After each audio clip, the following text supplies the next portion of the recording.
Ayan tayo. Kaldereta. Maya-maya. Simple ko na niya. Duwarang container. Diwang.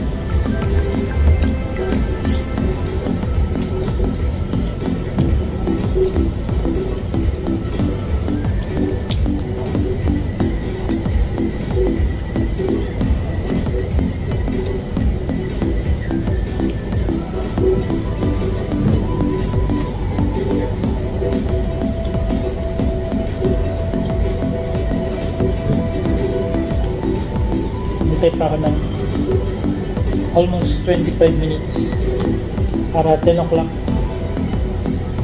Tapos na kami. Hindi pa masyadong mainit to.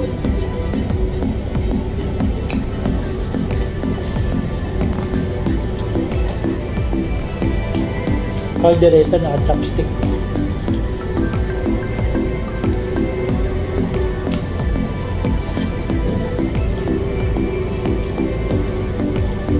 Mag-gym ako mamaya kasi day off ako bukas.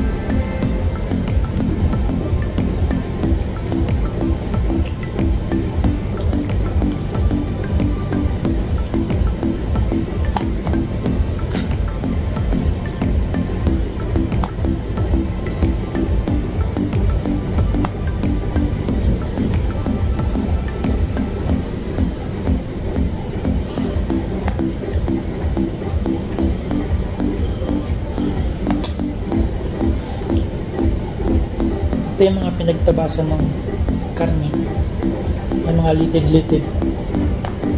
Pinakulaan ko, tapos ginisa ko, tapos nilito ko, ginawa kong kaldereta.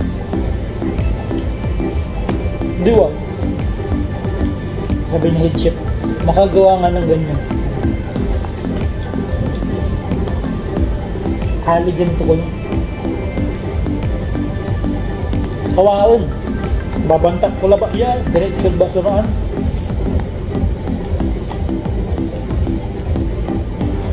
Ni, maayos pa oh.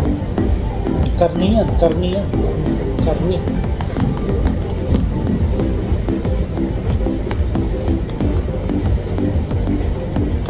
Shadow.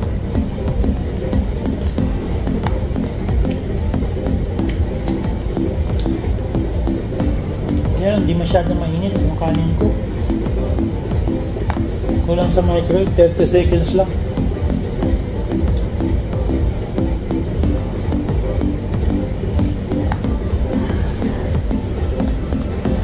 May chismis sa TikTok. Yung taga Australia, yung taga Sydney, yung bida-bida, may nalandi daw na Pilipina.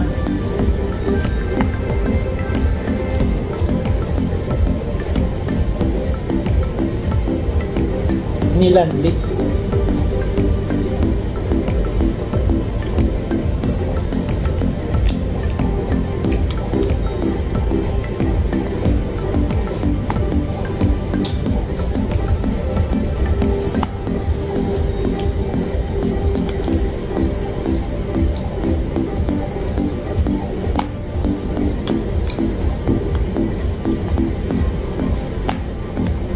Maubos ko na.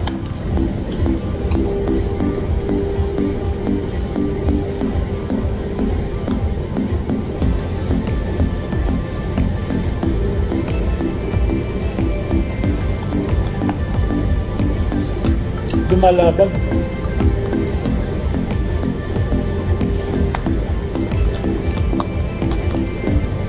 Pwede rin itong masarap na luto, beef brisket.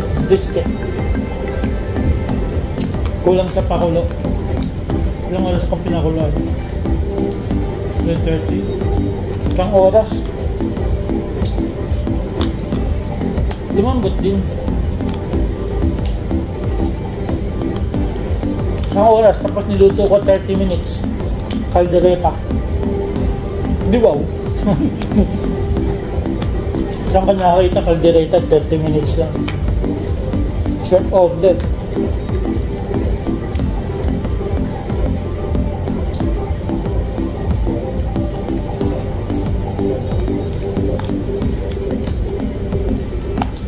Break time ko.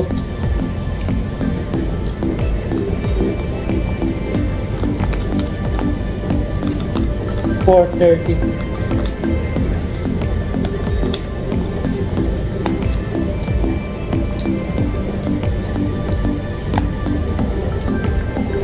Push na.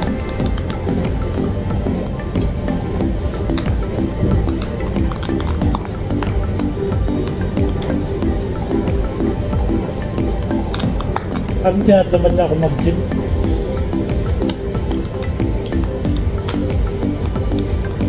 Uwi na lang ako. Pahinga ko na lang. Pahinga ko na lang. Nakapahinga pa ako.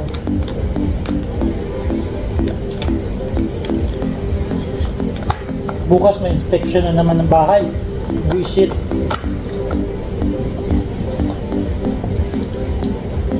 May titingin daw, may buyer daw. Check.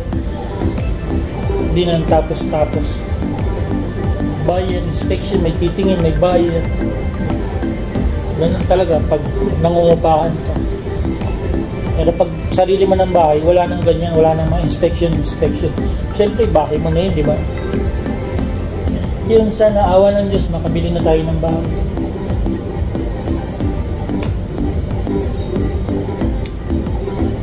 Wala eh. Last time may pambili na sana. Kaya hindi naman pwedeng maipon ka tapos tipid na tipid ka naman sa sarili mo, di ba? Hindi ginastos namin. Hindi kami mukhang kawawa. May pera kami, nakaipon na kami nun. Tapos nakaipon kami, nasa bangko, laki-laki. Eh, kaso parang naman kaming kawawa, hindi kami makagastos-gastos. Alam mo yun? Pag bigla ka namatay, o paano na? Kaya ginastos na. Ang galing. Okay, shout out. Okay, shout out dyan.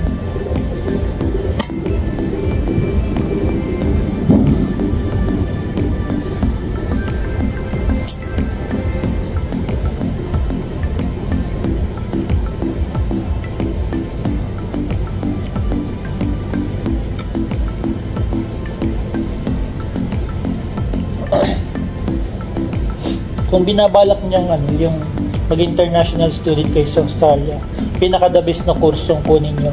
Mag-nursing kayo. Kung nursing kayo sa Pilipinas, tapos na kayo dyan, pwede kayong gawin nyo na lang, mag-master kayo ng nursing sa Australia. Master in nursing.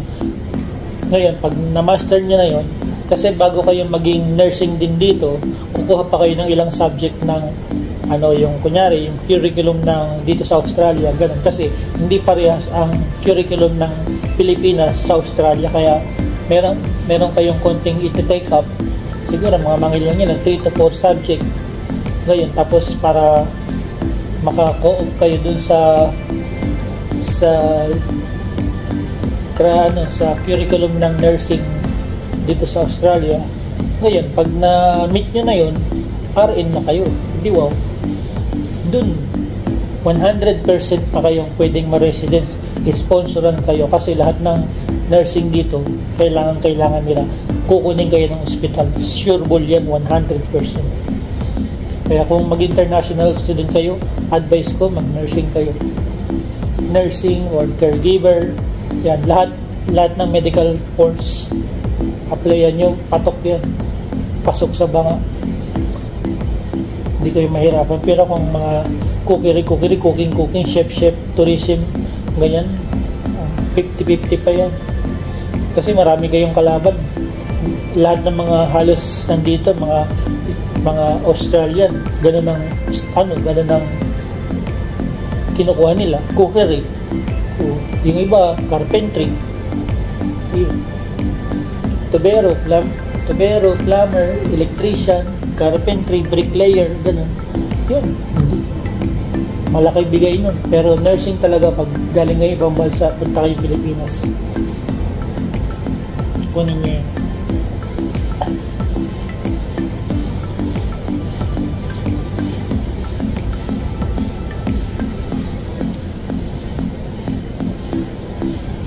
Yun yung may bida-bida. Merong bida-bida eh. sabihin natin yung bida-bida. Bida-bida siya sa ano, sa yan, meron daw siyang nilandi. Chika,